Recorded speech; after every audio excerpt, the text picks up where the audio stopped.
বন্ধুরা কলেজের শেষ এক্সাম দিয়ে কিন্তু আমরা চললাম মেসের দিকে, কারণ আমাদের কলেজে মোবাইল অ্যালাউ ছিল না, সে কারণে মোবাইল মেসে রেখে গিয়েছিলাম। তো চলো মেসের দিকে গিয়ে দেখা হচ্ছে। বন্ধুদের সাথে শেষ দিনে আড্ডায় আর কি মারার জন্য আর ভিডিও করা হয়নি, তবে এখন মোবাইল নিয়ে চলেছি স্টেশনের দিকে, যেহেতু বাড়ি যাবো। তো বন্ধুরা অবশেষে কিন্তু চলে আসলে আমাদের সেই প্রিয় ভ্যাবলা স্টেশনে। এবার কিন্তু বাড়ির দিকে যেতে হবে। তবে ভ্যাবলা স্টেশনের ভিউটা ভাই সত্যিই অসাধারণ লাগছে। তোমাদের কেমন লাগছে অবশ্যই কমেন্ট বক্সে জানাতে ভুলো না।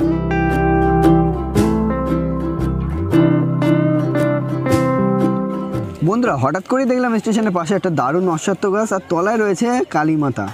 হে কালী মাতা, আমাকে একটা জিএফ পটিয়ে দাও, আর কতদিন।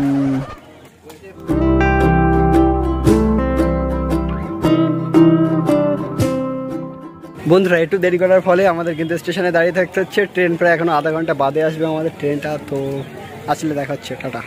আরে না না, এটা আমাদের ট্রেন না, এটা হলো উল্টো দিকের ট্রেন। আমাদের ট্রেন আসতে এখনো অনেক লেট, তো সন্ধ্যে বন্ধু অপেক্ষা করতে হবে হয়তো। তো কিছুটা ওয়েট করে থাকি, দেখি কখন আসে আমাদের ট্রেনটা। ও ট্রেনে মনে হচ্ছে সামনের দিকে আমার বন্ধুরা আছে, তো ওরা আসছে।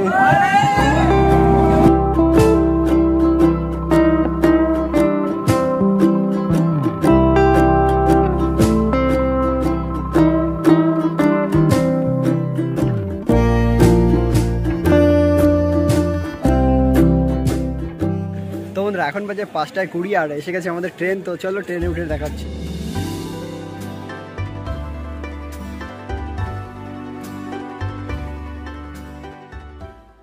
ট্রেন উঠেই একটু রেস্ট নিয়ে কিন্তু আমি বাইরের দৃশ্য দেখছি দাঁড়িয়ে দাঁড়িয়ে। আর তোমরা এরকম কারা আছে যারা শুধু জানলার ধারে দাঁড়িয়ে এরকম বাইরের দৃশ্য দেখতে ভালো লাগে, তারা অবশ্যই কমেন্ট বক্সে জানাতে ভুলো না। আর আমার কিন্তু ভাই সত্যিই অসাধারণ লাগে, আমি যখনই যাই না কেন ট্রেনে উঠলেই ভাই এরকম বাইরের দৃশ্য দেখি। তো বাইরের দৃশ্যটা ভাই দেখতে থাকো, এই শর্টটা আমি ভাই পুরোটা নেবো।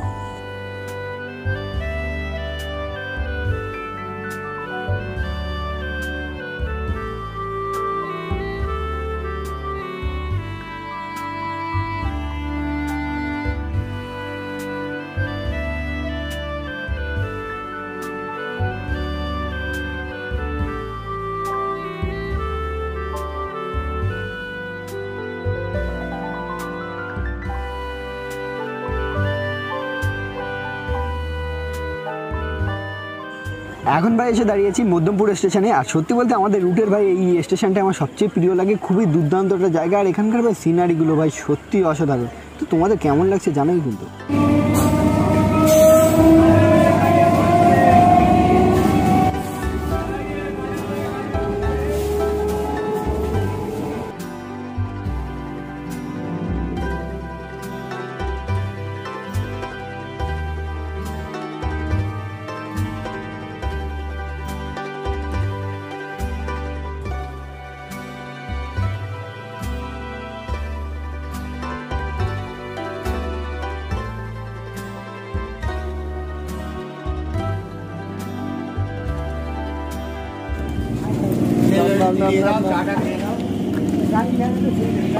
তো গাইস এরা কিন্তু চলে যাচ্ছে।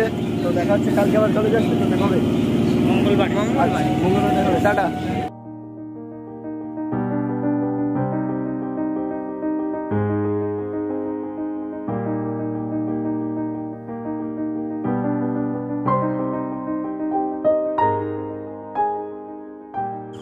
গাইস নেমে পড়েছি তো হাসনাবাদ স্টেশনে। এবার আমাকে গাড়ি ধরতে হবে, তাড়াতাড়ি বাড়ি যেতে হবে। দেখতে পাচ্ছ ভাই প্রচুর ভিড় আজকে, যেহেতু ট্রেন একটা মনে হয় লেট ছিল, যে কারণে এত ভিড়। আর এখন আমি রয়েছি কাটাখালিতে, দেখতে পাচ্ছ গাড়িতে করে বাড়ি যাচ্ছি। আর চারিদিকে ভাই পুরো অন্ধকার হয়ে গেছে, আজকে একটু ট্রেনটা লেট হয়ে গেল, সে কারণে এতটা অন্ধকার হয়ে গেছে। বাড়ি যেতে যেতে যাও, বাড়ি গিয়ে দেখা হচ্ছে।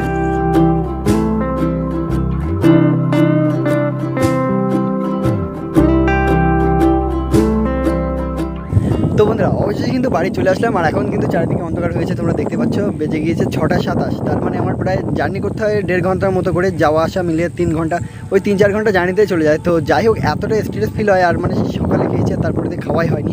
তো এই তারপরে এসে এই নদীর ধারে দাঁড়ালে একটু মানে এই যে হাওয়া দেয়, আর ভাই দেখতে হচ্ছে চাঁদনি রাত, এই এতে ভাই রিকভার হয়ে যায়। এর জন্য আর আলাদা কিছু করতে হয় না। এখানে এসে দাঁড়ালেই কিছুক্ষণ ভাই মানসিক শান্তিতে এমনিতে ভাই সব কিছু ঠিক হয়ে যায়। তো এখানে কিছুটা সময় কাটাবো, তারপরে বাড়ি গিয়ে আবার ভাতটা খেতে হবে, কারণ আমি সেই সকালে খেয়ে বেরিয়েছি আর এখনও খাওয়া হয়নি। তো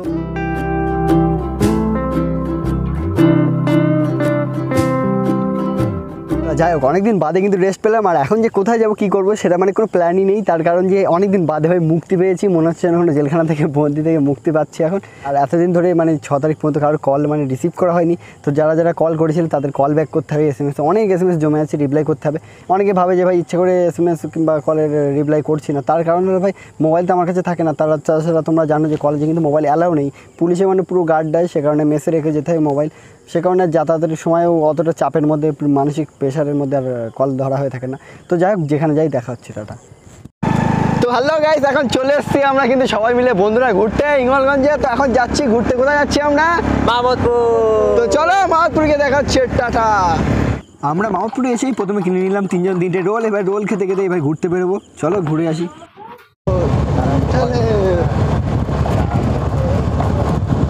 হালকাতা করে বাড়ি ফিরছিল এক দাদা, দেখা হয়ে গেল।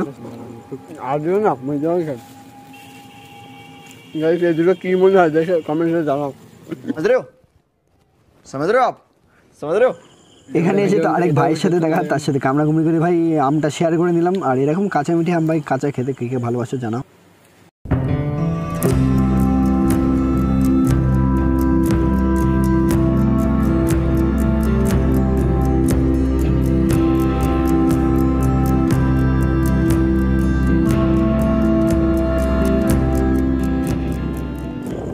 আজকের চারটে তো ভাই সেই লাগছে, আমি তো বাইকের পিছনে বসে বসে ফিল নিচ্ছি আর হাওয়া খাচ্ছি। আর এরকম চাঁদনি রাতে ঘুরতে বেরোনোর মজাই ভাই একটা আলাদা।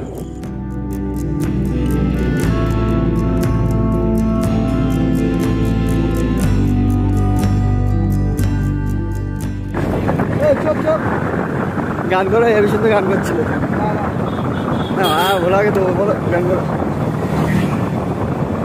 গান করো অনিশ দা। গান কি আর বললে হয়, গান তো আছে ভেতর থেকে। হ্যাঁ, ভেতরের দুঃখ কষ্ট সেই ভেতরের ফিলিংসটাই জাগিয়ে তোলো। কিন্তু লোকজন চলে আসছে তখন। যাই হোক বাজারে গিয়ে বন্ধুদের সাথে মজা করার পরে কিন্তু বাড়িতে চলে এসেছি অনেক আগেই। এসে এখন বসেছি আমি এডিটিং করতে, আর দেখতে পাচ্ছি ভাই চাঁদনি রাতটা যা লাগছে না, হাওয়া উড়ে যাচ্ছে মানে বাতাসে যে ধুলোবালিগুলো যেগুলো উড়ে যাচ্ছে, জানি না কুয়াশা কিনা, তাও ভাই অসাধারণ লাগছে। তো যাই হোক কালকে দেখা হচ্ছে আরও সকালের একটা ব্র্যান্ড নিউ ব্লগ নিয়ে।